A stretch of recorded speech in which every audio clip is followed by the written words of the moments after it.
momento, irmãos, é o momento da mensagem. E eu quero ressaltar mais uma vez a reverência que nós devemos ter diante do Deus Todo-Poderoso. Então eu lhe convido a deixar seu celular em modo silencioso, a evitar distrações das coisas de lá de fora, talvez alguma criança que venha se exaltar em algum momento, ou talvez com pensamentos que não se faz necessário nesse momento. Ouçamos a palavra do Senhor com reverência, igreja, em nome de Jesus.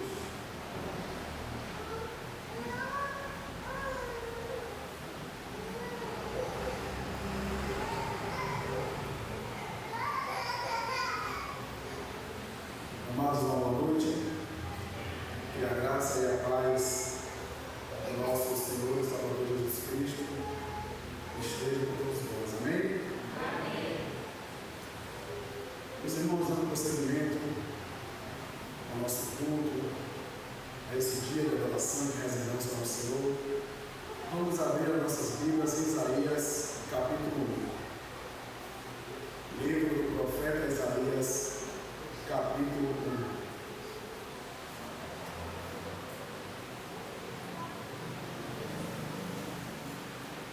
Isaías capítulo 1, onde leremos, onde hoje falaremos, ouviremos aquilo que Deus quis nos dizer através dessa mensagem, do verso 11 ao verso 13. Isaías capítulo 1, de 11 a 13. Assim diz a palavra de Deus: de que me serve a minha multidão de vossos sacrifícios, diz o Senhor. Estou farto dos holocaustos de carneiros e da gordura de animais cevados, e não me agrado do sangue de novilhos, nem de cordeiros e de bodes. Quando vindes para comparecer perante a mim, quem vos requereu só pisar os meus átrios? Não continueis a trazer ofertas vãs. O incenso é para a minha abominação, e também as festas da lua nova, aos sábados, e a convocação das congregações. Não posso suportar iniquidade associada ao ajuntamento solene. Esta foi a palavra de Deus. Vamos fechar os nossos olhos e oremos. Santo Deus eterno, diante de Ti nos colocamos agora, Pai, e gratos somos pela Tua palavra.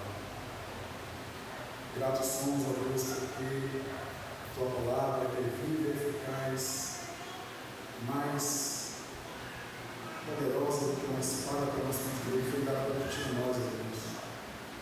Por isso invocamos, ó Pai, Teu Espírito Santo, para que fixe os nossos corações. Fala a nós nessa noite, ó Deus, para que possamos ser reconstruídos na imagem de Cristo. Oramos assim, Deus, felizes, em nome do nosso Senhor Jesus Cristo. Amém. Queridos irmãos, nós, remidos pelo sangue do Cordeiro, aqueles pelo qual Cristo morreu, temos como fundamento do verdadeiro Evangelho o fato de que somos salvos pela graça, e pela graça de Deus apenas. Isto significa que Cristo pagou por nós no Calvário e nos reconciliou com Deus, sofrendo a punição do nosso pecado, pela vontade e favor de Deus unicamente. Não é demais explicar que graça é isso, um benefício que não nos custou nada, e no nosso caso custou a Jesus. E o que isso deveria gerar em nós? Será que soberba? O que pecadores salvos somente por amor, obediência e o sofrimento de Cristo, do Messias prometido, deveriam ter como prática de sua fé? Será que, entendendo que já somos salvos, podemos nos orgulhar de nós mesmos? Será que, diante da certeza que gozaremos da eternidade junto a Deus, devemos apenas cumprir determinadas ordenanças, obedientes a calendários,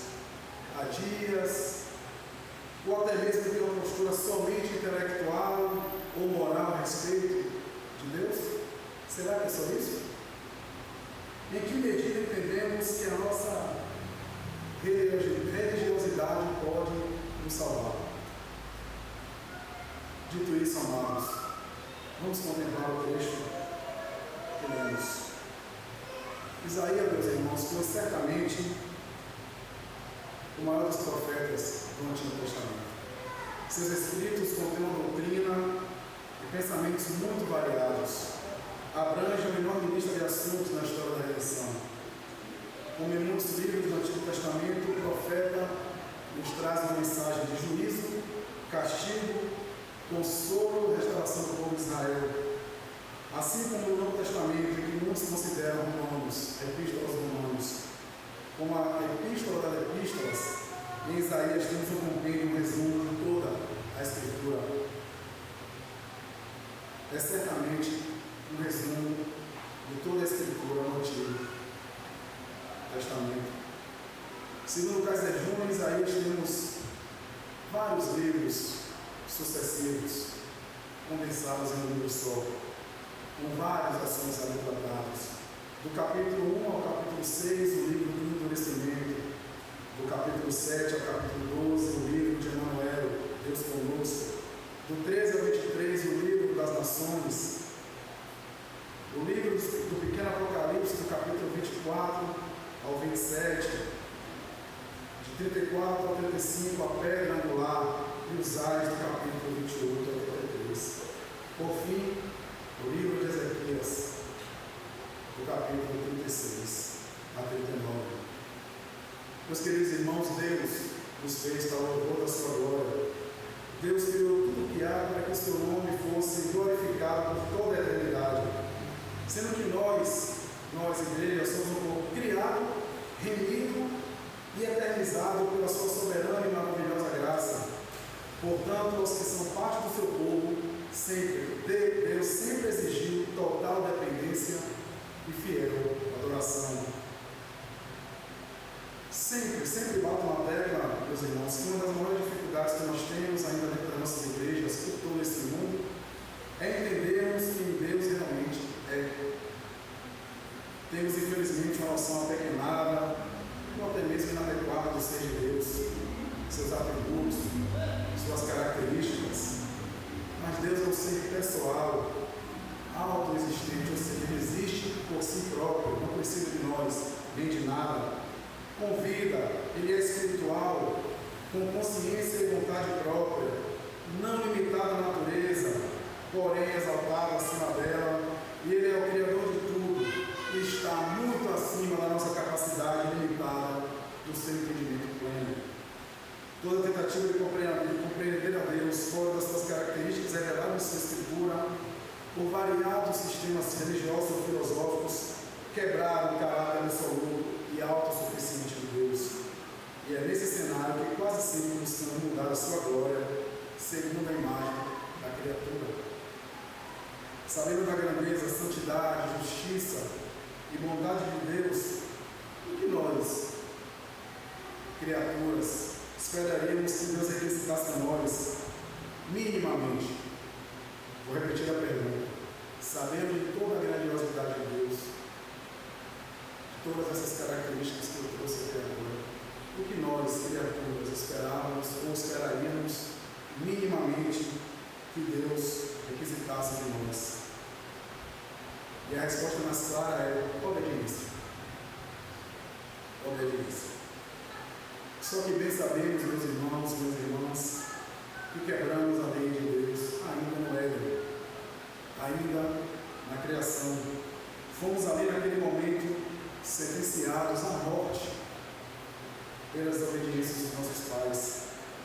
Mas ali mesmo, ali naquele dia dramático, naquele dia tão complicado para nós humanos, Deus estabeleceu que por meio de um descendente da mulher, nós seríamos reconciliados com Ele mesmo. Naquele momento, Deus estabeleceu para nós o Redentor, a saber, Jesus Cristo. Mas que para que seus decretos fossem cumpridos, Deus tratou com um povo especial. o povo que ele tirou da linhagem de Abraão e posteriormente libertou com grande poder das garras do Egito, agindo de uma maneira que todos fossem testemunhas de sua grandiosidade. Deus sempre busca a sua própria glória. A esse povo, o povo de Israel, os israelitas, Deus concedeu grande honra, como traz Paulo em Romanos capítulo 9. Ele diz o seguinte: em Cristo digo a verdade, não minto, dando-me testemunho à minha consciência do Espírito Santo, que tenho grande tristeza e continua dor no meu coração, porque eu mesmo poderia desejar ser anátema de Cristo por amor de meus irmãos, que são meus parentes segundo a carne, que são os israelitas, dos quais é a adoção de filhos, a glória, e as alianças, e a lei, e o culto e as promessas, dos quais são os pais, e dos quais é Cristo segundo a carne, quais sobre todos, Deus bendito eternamente. Amém. Observe que o apóstolo Paulo lamenta que o seu povo segundo a carne não havia entendido a verdadeira mensagem do Evangelho e do pacto da graça que Deus sempre teve com os judeus, agindo em variados tempos e em outros tempos, por tipos, rituais, datas que apontavam para o próprio Cristo, sendo a sombra do nosso Salvador, uma imagem ainda imperfeita do que era perfeito e alegria de vir. Isso foi sendo revelado de maneira progressiva na história da redenção, e nem sempre de maneira rápida ou perfeita. Mas uma coisa permanece, tanto no Antigo como no Novo Testamento: a adoração. Deus requer de seu povo também a adoração, e autêntica adoração. Deus requer ser adorado da forma que descreveu em suas Escrituras. E aqui está o centro, o cerne da exaltação do profeta Isaías. Ele diz no verso 11: de que me serve a minha multidão dos vossos sacrifícios. Diz o Senhor: estou farto dos holocaustos de carneiros e da gordura de animais cevados, e não me agrado do sangue de novilhos e de cordeiro, nem de voltas congelados. Deus, pela boca do profeta, traz uma acusação muito forte contra o seu povo. Ele confronta o pecado insistente de uma nação que testemunhou o poder e o perdão de Deus de várias maneiras. E ele faz isso perguntando o seguinte: para que serve tantos sacrifícios? Para que serve tanta religiosidade? Amados, os sacrifícios naquele tempo eram levados ao templo, em sua maioria conforme estabelecido por Deus, de expiar o castigo devido por sua lei ao pecador. Deus, em virtude de sua retidão e santidade, não pode simplesmente passar a mão na cabeça do pecador que desafia com sua rebeldia a majestade de Deus. Ele deve sim punir aquele que quebrou seu mandamento. Nesse sentido, a morte vicária ou substitutiva do animal carregava a culpa do pecador. A morte do animal é um sinal que Deus aceitava o sacrifício dele como remissão da transgressão do pecador. Animal este sem defeito, sem máculas, perfeito. Observe, meus amados, que apenas aqui já podemos contemplar em parte a graça oferecida por Deus a nós. Ele, por sua vontade e amor, desvia a sua ira e aplica ao animal a sentença que deveria ser cumprida por nós. Tudo isso deveria por si só trazer uma lição ao povo de Israel. Por si só, apenas isso já deveria conduzir ao povo de Israel a verdadeira adoração. E essa é a acusação feita pela boca do profeta. Deus diz que a multidão de sacrifícios, bezerros, bodes, novilhos, não estavam servindo aos seus propósitos. O sacrifício daqueles animais deveriam trazer ao povo arrependimento, pranto, tristeza pelo pecado. O povo de Israel deveria entender que, apesar de toda a longanimidade de Deus, eles deveriam se apresentar a Deus mais santificados, talvez mais aperfeiçoados diante de sua lei. Mas ele diz aqui que isso não estava acontecendo. aqueles sacrifícios desagradavam a Deus, Deus estava farto de ser cultuado. Observe, meus irmãos, o Deus que requer adoração estava farto daquela falsa adoração. Cultuava e se dizia ser o povo escolhido de Deus, mas seus atos diziam o oposto. Usavam o nome de Deus em vão. O profeta continua no verso 12: quando vindes comparecer perante mim, quem vos requereu só amizade dos meus atos? Deus pergunta aqui diretamente, sem rodeios, aos israelitas, como quem diz o seguinte: quem disse a vocês, meu povo, que apenas comparecer diante de mim é o suficiente? Trazendo a nossa realidade como cristãos de hoje, essa pergunta eu ficaria: quem disse a vocês que tomar banho no domingo, se arrumar todo, vestir um paletó ou uma boa camisa, pegar uma Bíblia que ficou esquecida a semana toda no armário, ou em cima da mesa, ou dentro de uma gaveta, colocar debaixo do braço, isso para quem traz a Bíblia, tem uns que isso faz, e vir para a igreja te faz entender que você faz parte do meu povo? Essa seria a pergunta de Deus, trazendo a nossa realidade. E agora a coisa fica pior. Meus irmãos amados, no início da exposição, eu disse que por vezes não entendemos quem Deus realmente é. Deus é aquele que sonda o seu coração. É aquele que sabe o que diremos antes da palavra sair de nossa boca. É aquele que tem o cetro do universo em suas mãos. É aquele que está acima do tempo, que está acima do espaço. É aquele do qual são insondáveis os juízos e inescrutáveis os pensamentos, os caminhos. E vocês acham, nós achamos que podemos enganar a Deus? Deus conhece o nosso coração, Ele sabe o que você fez, faz e fará. Deus sabe o que você pensa, o que você olha no celular à noite, o que você conversa reservadamente e o que você diz nessa conversa. Deus sabe o seu pensamento mais profundo.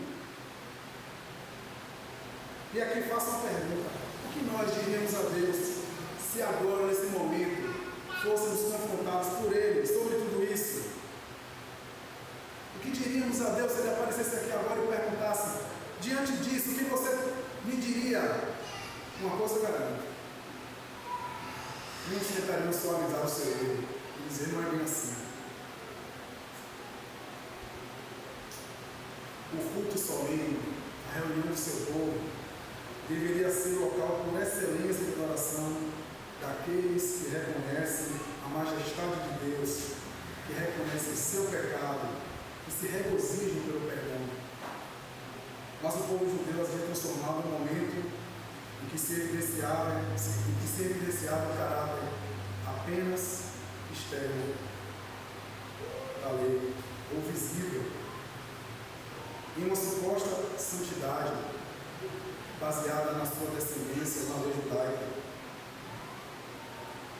Isaías está dizendo que a instrução que Deus ministrou a Moisés, que nós chamamos de lei mosaica, sobretudo não tinha relação apenas com a prescrição de ritos ou justiça legalista. Ao contrário, a Torá de Deus tem relação com caráter, atitudes, relações interpessoais, podendo isso tudo ser simbolizado nas cerimônias, no ajuntamento solene, nas festas. A religiosidade fria e superficial daquele povo tinha tomado o lugar de um culto a um Deus santo, santo e santo. E sobre isso, John Oswald nos diz: a tendência do povo hebreu é facilmente percebida. Ao longo da história da religião, a tendência sempre foi maximizar o físico e minimizar o espiritual. Os aspectos físicos da religião são observáveis e, até certo ponto, mensuráveis, enquanto os aspectos espirituais são muito difíceis de se medir. Como você pode ter certeza de que é amoroso com seu vizinho, com sua esposa? No entanto, você pode contar o número de vezes que tem ido à igreja e você pode registrar a quantia de dinheiro que tem colaborado com ela. Aspectos visíveis estavam substituindo o verdadeiro poder do Evangelho, que eram internos e neste momento invisíveis. O simples fato de cultuar a Deus semanalmente e até outras obras observáveis não garantiam e não garantem que sejamos servos de Deus vivo. O apóstolo Paulo nos traz em Romanos capítulo 12: rogo-vos, pois, irmãos, pelas misericórdias de Deus, que apresentei o vosso corpo por sacrifício vivo, santo e agradável a Deus, que é o vosso culto racional. Cultuar a Deus envolve essencialmente um caráter interno. Você cultua a Deus de várias maneiras. Aliás, a nossa vida deve ser um culto diário a Deus, glorificando-o a todo momento diante dele mesmo e dos homens.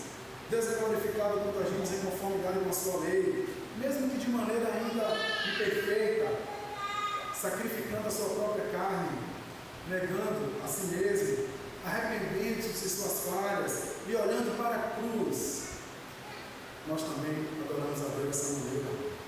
Essa é a expressão interna de que se mostrava externamente na reunião solene. O povo, reconhecendo a sua incapacidade de agradar a Deus por si mesmo, anelariam, desejariam o Messias prometido nas Escrituras e a sua justiça. Reconheceriam a bondade de Deus e o adorariam, aí sim, em espírito e em verdade.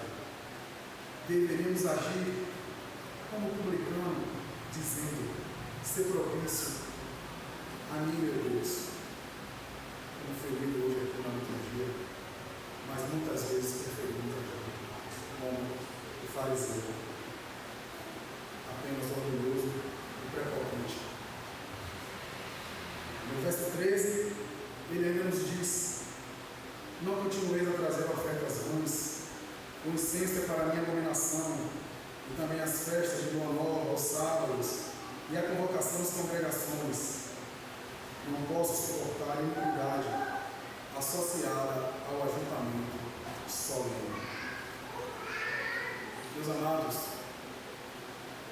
Deus aqui estava rejeitando o culto do seu povo. Deus rejeitava o culto daquele povo que ele escolheu, porque estava associada a uma vida de pecado fora do culto, fora do templo, fora da igreja. Deus se aborrece de um coração frio e duro. Deus repreende fortemente aqui, dizendo que não trouxessem mais ofertas pelo pecado de maneira vã, que não produz nada além de orgulho, é perda de tempo, não tem objetivo. Não adianta comparecer diante dele com as mãos sujas de sangue de tantos animais, como era naquela dispensação, mortos no templo, sem arrependimento verdadeiro. O incenso, as festas que o próprio Deus estabeleceu, ele as abominava, tinha por elas nojo. Do mesmo jeito que naquela época, meus irmãos amados, não adianta apenas uma religiosidade externa. Ainda hoje, associada a uma desobediência perseverante, dolosa, maldosa, somos chamados e eleitos para sermos santos. E nos juntamos aqui hoje para louvar e adorar a Deus que é santíssimo. Não tolera o pecado e ainda assim nos ama. Deus santíssimo, que não tolera o pecado e nos ama. Ainda nesse sentido, nos diz Oswald: que vantagem tinha Deus nos sacrifícios de festas, sábados e sangue? Observe, se não eram acompanhados pelo gênero de devoção que manifestava a vida vivida em consonância com a santidade dele. Tais sacrifícios não eram agradáveis a Deus, eram para Deus uma abominação. Prestem atenção, meus amados. pois Deus também nos exorta a andar de acordo com seus desígnios santos e nos adverte que Ele vira o rosto até para as nossas orações. Ele vira o rosto para as orações daqueles que assim procedem. Se não vejamos no próprio verso 15, pelo que quando estender as mãos, escondo de vós os olhos, sim, quando multiplicai as vossas orações, não as ouço, porque as vossas mãos estão cheias de sangue. Meus amados, minhas irmãs, será que é necessário ser mais claro que Deus exige de nós? É claro que o culto, a reverência, mas existe de nós no coração, quebrado, quebrantado, a gente vê. Essa semana, durante os estudos que fazemos pelo nosso presbítero Gabriel, eu lembrei isso aqui agora, tem lá no Sermão do Monte, bem-aventurados os humildes, a humildade de espírito, você se colocar diante de Deus, humilhado diante de um Deus santo, isso é importante, meus irmãos. Deus disse ao seu povo, e nos diz aqui agora, que toda a nossa religiosidade pode ser vazia, dependendo do que você faz em sua vida, no seu dia a dia. Não que a oração não seja algo ruim, não é isso que o verso 15 aqui trouxe. É que a atitude daquele que ora, ele as vê, e isso importa. O nosso catecismo maior nos diz que o fim principal do homem é glorificar a Deus e gozá-lo para sempre. Mas se nós envergonhamos a Deus, vamos esperar que Ele possa atender as nossas demandas. Se nós levamos o nome dele em vão, vamos poder pedir dele que Ele ore, que Ele ouça as nossas orações. Amados, a nossa vida é, ou pelo menos deveria ser, um constante culto a Deus. Não devemos pensar que pelo fato de apenas estar aqui agora, ou em outra igreja qualquer, somos salvos. Não devemos confiar que apenas por estar aqui, fazemos parte desse povo.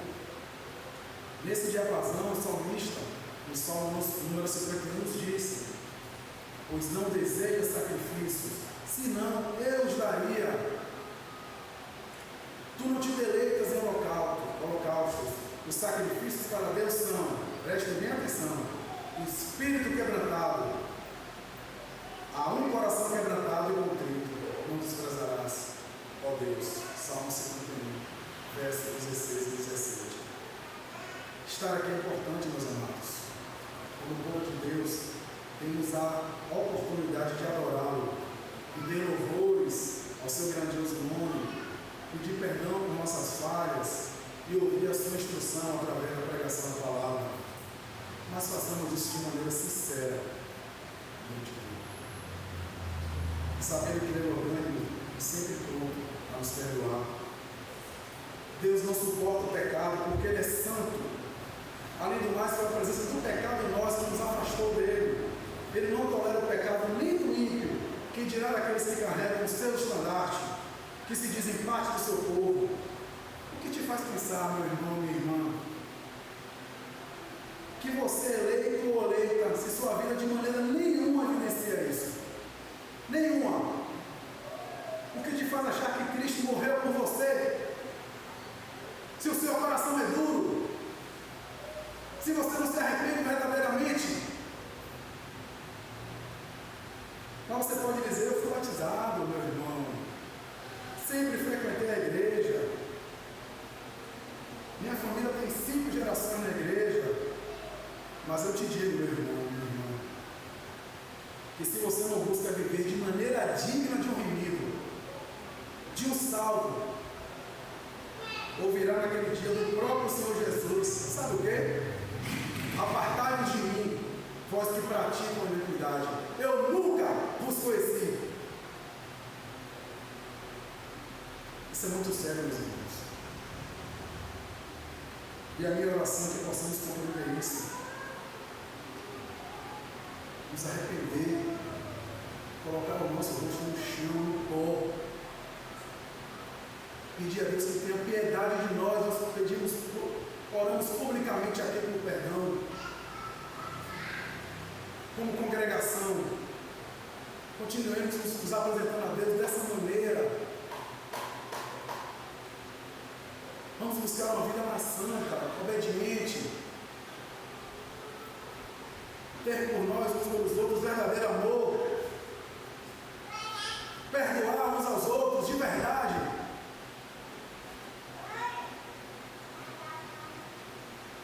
Não nos conformando com o mundo que está aí à volta. Orando, se afastando de suas armadilhas. Sendo assim, meus irmãos, faça algumas aplicações. Deus está sempre disposto a nos perdoar. No verso 18, no mesmo capítulo, em Isaías, está escrito: vinde, pois, e arrazoemos, diz o Senhor, ainda que vossos pecados sejam como a escarlata, eles se tornarão brancos como a neve. Ainda que sejam vermelhos como o carmesim, se tornarão como a lã. Busque a Deus e a sua justiça. Saiba de uma vez por todas que você não pode se justificar a Ele por si mesmo. Seus pecados, meus pecados, nos afastam dele. Mas em Cristo, somente em Cristo, podemos obter perdão e usufruir da paz que Ele nos promete. Uma outra aplicação que eu poderia fazer: só podemos cultuar a Deus plenamente pelo Evangelho. A pergunta que poderia ser feita é a seguinte: meu irmão, como eu, pecador, imperfeito, posso me apresentar a Deus de maneira como justo com a sua palavra, o Evangelho? Essa é a resposta.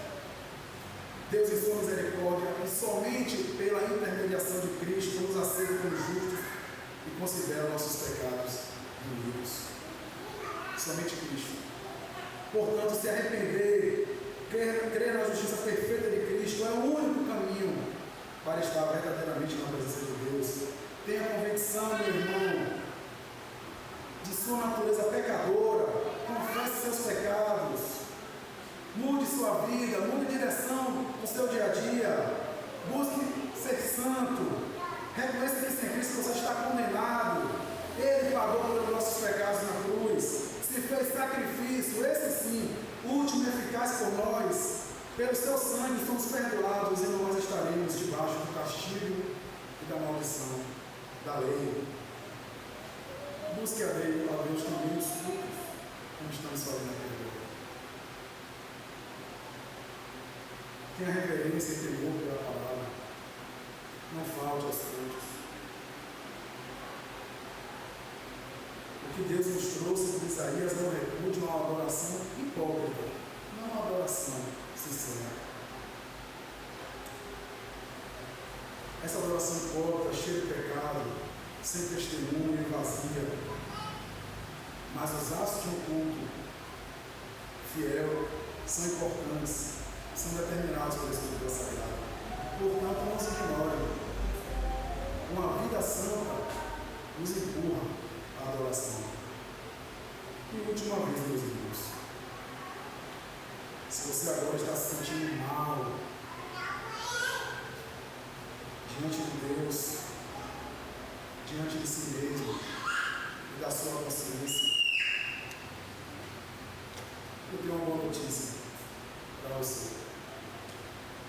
Este é um sinal que o Espírito Santo está agindo sobre sua mente e sua consciência. Não desperdice essa oportunidade. É através da pregação da palavra que o Espírito de Deus nos convence do pecado e do juízo. Mas se seu coração está duro diante disso que eu trouxe aqui agora, dessa administração, que a palavra de Deus nos traz, cuidado. Repense sua conduta. Continue buscando se arrepender. Costumo dizer que o cristão é aquele que também se arrepende todos os dias. Essa toda que fecha os olhos. Deus, te agradecemos por esse momento. E que ainda podemos estar livremente te cultuar. Ó Deus, que haja arrependimento diante da sua palavra. Que possamos, ó Pai, nos colocar diante de Ti, humilhados diante da Tua santidade. Nos reconstrói para a imagem de Cristo. Ser conosco, Pai, até o dia da volta do Seu Filho. Leva, Pai, a Tua igreja cativa a Tua palavra, faz ser mais fiel e obediente, Pai. Assim oramos a Deus. Em nome do nosso Senhor Jesus Cristo. Amém.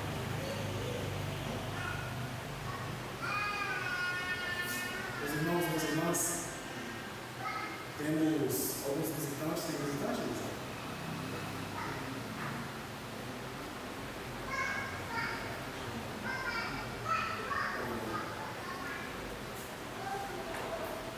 Nós temos aqui os visitantes hoje, Jaissara e a Yara. Sejam bem-vindos. Tem mais algum visitante? Tem ali nosso irmão do nosso presbítero Marcos também, Isaac, que é bem-vindo, irmão. Obrigado pela visita. Tem mais algum visitante hoje aqui que o povo entrou? É?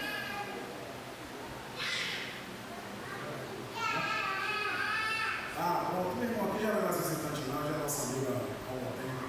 Que Deus o abençoe. Se vocês não têm alguma igreja que possa congregar, aqui é o lugar de vocês. Amém? A todos uma boa semana, que Deus os abençoe. Vamos aproveitar a oportunidade de refletir nesse trecho. Pedir a Deus que tenha misericórdia de nós, que nos acompanhe e que possamos dar bom testemunho de Deus.